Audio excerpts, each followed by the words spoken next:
Welcome back, everyone. So for today's Day Zero build, we have Younger Toguro, the meta monster himself.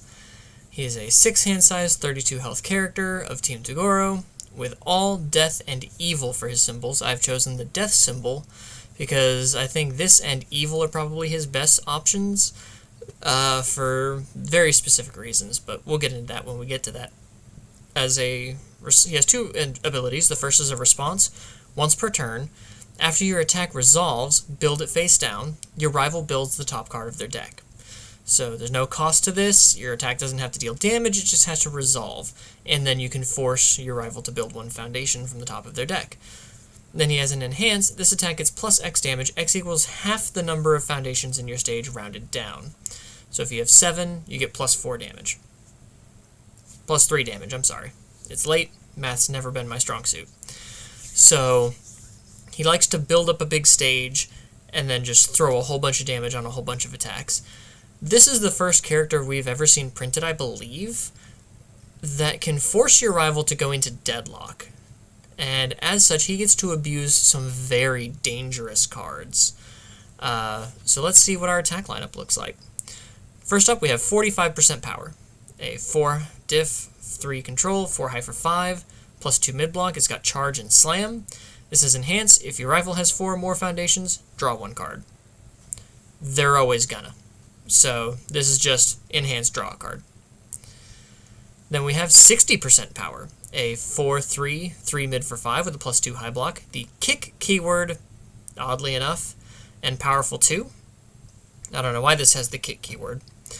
And it says enhance. If your rival has 5 or more foundations, your rival's checks to block this attack get -3. So that's pretty strong. So this is a 3 mid for 5, and then you slap a bunch of damage on it with Younger Toguro, maybe 3, 4 extra damage, or you just dump a bunch of momentum into it for powerful, and then their check to block it gets -3. So it doesn't matter if they have more than 5 foundations, because you're kind of hacking the check. Next up, probably what I think is the best card in him. This is 80% power, his rare attack. A 5-3, 4 mid for 5 with a plus 2 mid block. It's got slam and breaker 1. And why do I think this is his best attack? Well, check out this top enhance. Destroy 1 rival foundation. Your rival builds the top 2 cards of their deck committed. You get to selectively get rid of one of their pieces. Usually a piece that can either get them out of deadlock, something that would allow them to destroy their own foundations, or anything that has the word deadlock on it. So if they would have abilities that they could use while you're in deadlock, since you obviously want to build into deadlock, you can target destroy those and give them 2 more foundations for their trouble, pushing them further into deadlock. And then it says enhance. If your rival has 7 or more foundations, this attack gets 2 speed and 2 damage, becoming a 6 mid 7. But that ability, that top ability, just destroy any foundation you want on their side. They get 2 foundations. You can keep them from getting out of deadlock. You can keep them from using deadlock abilities against you. That is such a critical component of what Younger Toguro wants to do. And this just facilitates that so well. I love this attack. We don't have 100% power, but we do have true 100% unleashed. A 6-3, 3 mid for 3 with a plus 2 mid block, the charge and fury keywords.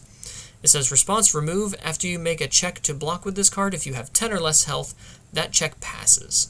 So as soon as you make the check, you remove this card, the check automatically passes. If you did not completely block the attack, say you blocked a high attack with this, you would still take the half damage, but you automatically pass the check to block regardless of any minuses to the check to block or anything like that. So if you're at 10 or less health, really solid defensive piece. But it also has an enhance that says this attack gets +1 speed for each ready foundation in your stage and +1 damage for each foundation in your rival's stage. So if you play this on a 6 and you check a 5, you commit 1. Let's say you have 12 foundations, you commit 1, this attack gets 11 speed. 11. That's a 14 mid. And then if you've been pushing your rival into deadlock, say they have 11 foundations, that's 11 damage on this, not including the damage from Younger Toguro himself. This attack is a monster. This attack is absolutely brutal and will end games, and is one of the reasons I am sad that Plus Ultra is leaving. Because to be able to reduce the speed of this thing to 0 and just check on a 5 would be amazing. But unfortunately, unless you're running Barrier Shield or Childlike Appearance, you're just going to have to deal with this thing at 1 billion speed. But the last 2 attacks are probably the most dangerous ones in this deck. First off being Ore Strike. This is a Botan time-shifted reprint. It's a 5/2 with a 4 low 7 and a +0 mid-block. It's got Taunt, Weapon, and Desperation 3. So if we are at 11 health? No. 16? If we're at 15 health. If we're at least 15 health or less, this is a 3 difficulty attack. So it's a 3 diff to control 4 low for 7. But it says, enhance, draw 1 card for each card your rival is discarded this turn. Okay, that's weird, but why, nothing else in the deck discards? Oh wait, Deadlock enhance. Your rival discards 3 cards. So if they have less than 3, they discard their whole hand. You only get to draw 1 or 2. But then they can't block all of the damage Younger Toguro is going to stack on all of his attacks, including this one. And just makes it utterly pointless. He can just rip up to 3 cards out of your hand as long as he's pushed you into deadlock. That's terrifying. And what's also terrifying is Vile Seizing. A 4/3, 3 high for 4 with a +1 high block. Breaker 1 and Fury. It says, enhance, your rival makes a check against a difficulty of 7. If they fail, draw 1 card and this attack gets 2 damage. They will never fail this. You are building them so many foundations, they will always choose to commit the foundations. But you are forcing them to commit foundations. That's fine. You're going to throw a bunch of damage on it with Younger Toguro. Also, Deadlock enhance. Your rival's checks get -2 for the rest of the game. Or for the rest of this turn, not the game. But let's be honest, if you're using the Deadlock on this, you're probably going to kill them in that turn. -2 to their checks for the rest of the turn. And that would stack with 60%'s -3. So -5 to check to block 60% power and just dump a bunch of powerful onto it. That is absurd. And just because of Ore Strike and Vile Seizing, that makes me really afraid of Younger Toguro. You are going to have a lot of lock breakers to get yourself out of deadlock, especially if he sees 80% power. Or can recur 80% power with something. I don't think Death has any recursion, but Evil definitely has some ways to allow him to play this out of his stage, which is horrifying. But I mainly wanted to showcase the Ore Strike. I know a lot of people have already been talking about it, so I thought if people are talking about it, I'd use whatever platform I can to make people aware that you need to watch out for this, because it's going to hurt. It's going to hurt worse than Use Case hurting right now. Moving on to non-attacks, I didn't put any assets or actions in this deck, so we're going to go straight to foundations. First up, Frightening Calm. A 1/4 with a +3 high block. It says, enhance, destroy 1 foundation. This attack gains stun 1. We normally want a huge stage, but what we don't want is to not have a way to get our attacks back. So I figure when we build an attack, if we commit it for passing a check, we can destroy that attack, and then our attack gains stun 1, so we can keep up with the fact that we're building our rival an extra foundation every turn. But also, if we cycle, we don't just have no way to play any more attacks. We can hopefully draw some of those attacks back.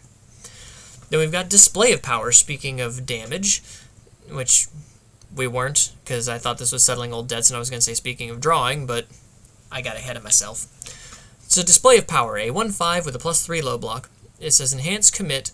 If each player has 6 or more foundations in their stage, this attack gets 3 damage. They're gonna have 6 or more. Both of you are. It's a non-starter at this point. Also, the fact that I just realized Younger Toguro doesn't say your non-throw attack gets +X damage. You can just throw throws into this guy and just go absolutely ham and throw your opponent to death regardless of how many foundations they have. That's disgusting. I'm thinking this guy needs an errata, guys. Next up, speaking of drawing, settling old debts. A 1/5 with a +3 high block. It says enhance flip. If each player has 6 or more foundations in their stage, draw 1 card. In him, this just says draw 1 card if it's farther than turn 2.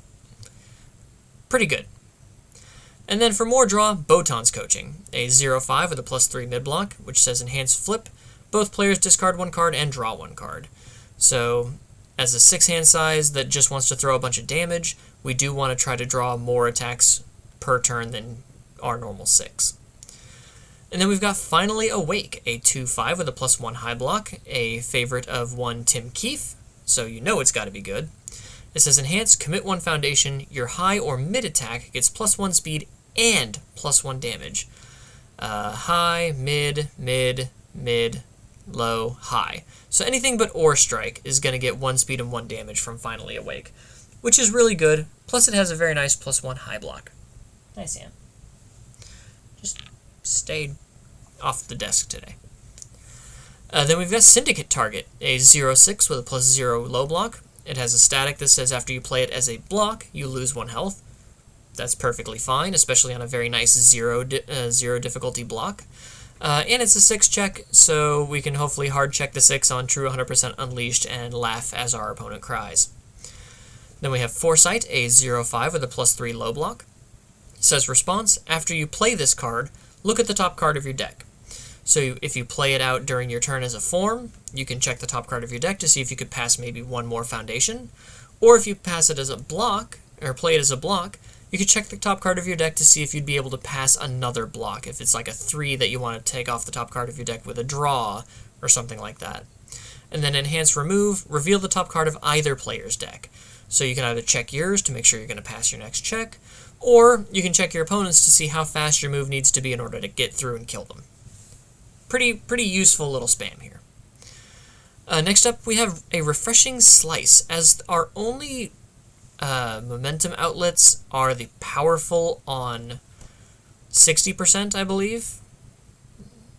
Yeah, I think that's the only momentum out we've seen so far in the deck.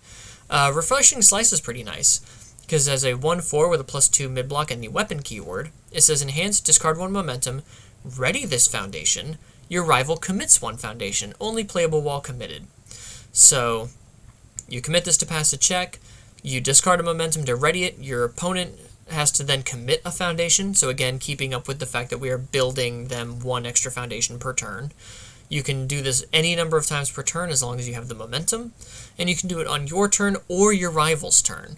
So if you spend all your momentum on your turn, it goes back committed, you get some momentum at the end of the turn, maybe some attacks dealt damage, excuse me. Then on your rival's turn, you can commit foundations on their turn to slow them down. Really nice. Next up we have Snack Time, a 1/5 with a +3 high block. It says enhance, discard 1 card, your attack gets 1 speed and stun 1. Again, trying to keep up and in fact overtake the fact that we are building our rival into deadlock so they can easily block our attacks. Giving our attacks more speed and stun is a good way to counterbalance that. And it has this handy deadlock enhance, flip 1 foundation, draw 1 card. That's just good. Just keep drawing cards. It doesn't flip itself unless you want to, but you can just keep flipping your stage to draw more cards and just run your rival right over. Then we have Graceful Maneuvers, a 2/5 with a +3 mid block. It says enhance commit, this attack is -2 speed. This attack gains -1 speed for each card in your card pool. So minimum, -2 speed. If you're blocking late into a string where you've already blocked 2 attacks, let's say, it's -4 speed. So it makes up for the fact that you are blocking into these chain decks, like some of these 7-handers are going to want to do, and really takes advantage of the fact that it's just a single commit cost. Then we have Struggling with Studies, a 1/5 with a +3 low block. It says enhance, flip, if this is your rival's 3rd or greater attack this combat phase, add 1 card from your card pool to your hand. So you can pick up a block, especially something like a Vile Seizing, where you can breaker them more than 1 time. And it says also has a response, before one of your foundations would be flipped due to a rival effect, flip this foundation instead. So they're going to have to deal with this first, before they can target flip one of your better cards like Frightening Calm, or Settling Old Debts, or Refreshing Slice. Excuse me, it's getting late. Next up we have Excited for Blood, a 3/5 with a +2 high block. It says response, flip after your rival loses health, gain 4 health. That's always a good plus. And then response, once per turn, lose 2 health. After your rival loses health, draw 1 card. Now there's a lot of cards in this set now, especially with Hiei coming to the forefront, that lose health on your rival's turn for cost. So you could use this on your rival's turn when they pay health to pay a cost. You can draw an extra card. And also, if they lose health due to those costs, you could flip this to gain 4 health. So I think Excited for Blood's going to see its stocks bump up just a little bit because of that kind of interaction, especially on paying the cost where it's just lose a health for +1 damage. There's a good repeatable damage boost for those symbols that Excited for Blood can take advantage of. Next we have Surviving the Final, a 0/5 +3 high block. It says enhance, once per turn, this attack gets -1 speed. Simple, speed hate. After you've used it, you can flip it with snack time, draw a card. It's fine. And then we've got Spooky. I'm not doing the funny thing anymore. I'm trying to break myself of that habit. But it is a 2/5 with a +3 high block, and the unique keyword, it says enhance commit, switch the speed and damage of your rival's attack. So if your rival has a unblockable attack that's not quite that threatening damage, you can flip it to make it easily blockable, or if it's got a whole bunch of damage and not a lot of speed, but maybe you don't have any cards in hand, you can just flip the speed and damage and make sure you don't have to deal with it too much. And then as a beefy 6-hander, we love learning the standards. A 2/5 with a +3 mid-block. It says response flip after your rival builds an asset or foundation during the combat phase, flip it. We're not going to worry about that too much. But response remove, after you take damage from an unblocked attack, your rival must play a non-attack card as their next form or end their combat phase. So force them. It's basically kind of like a breaker ability for the rest of the turn. They have to play an action or an asset or a foundation. And if they play a foundation, hey, we want to push them into deadlock, so that's great. And lastly, a fun little sing for me. A 2/5 with a +3 low block. It says commit, discard 1 momentum, gain 2 health, and draw a card. So a little bit more health gain and sustainability, and we get to draw an extra card. So that's always fun. But it is a 61 card deck. Pretty okay block zones, except for the low one there. I think that's why I started adding stuff like Sing to Me and Foresight. But honestly, and a lot of our attacks are mid blocks. Honestly, I think you're going to see a lot of Younger Toguro on all of his symbols. Maybe sticking around mostly with Evil and Death. Mainly because Evil has... what's the card called? It's like Reconstructed Wrecker. Yeah, Reconstructed Wrecker, which allows you to discard a card from your hand to play one of your face-down cards from your stage as your next form. So you can replay an attack that you built down. So you can play an attack, build it down, play Reconstructed Wrecker, discard a card, play that attack that you just built. So it's a really good way to recycle things like 80% power. You can force your opponent to lose 2 face-up foundations that would possibly save them, and build 4 semi-useless face-down committed cards. That's ridiculous. So Evil definitely has its charms. Evil still gets Vile Seizing, but I wanted to showcase the danger that is Ore Strike in this character, because if you are a 6-hander and you keep 3 cards in your hand, you're dead. You're just dead, which means you cannot push hard into Younger Toguro. You just can't. Because he's going to be so hard to play against, because you can't string out into him, because then he'll turn around and backswing you. You can't throw a bomb, because he's going to have plenty of cards to block with. It is just going to be... He's going to be a bit of a nightmare, one way or another. So, what do you guys think? Am I worrying over nothing? Or is Younger Toguro... I think he's going to make Deadlock relevant again. You're definitely going to have some decent Deadlock threats, at least in your sideboard, to deal with characters like Younger Toguro.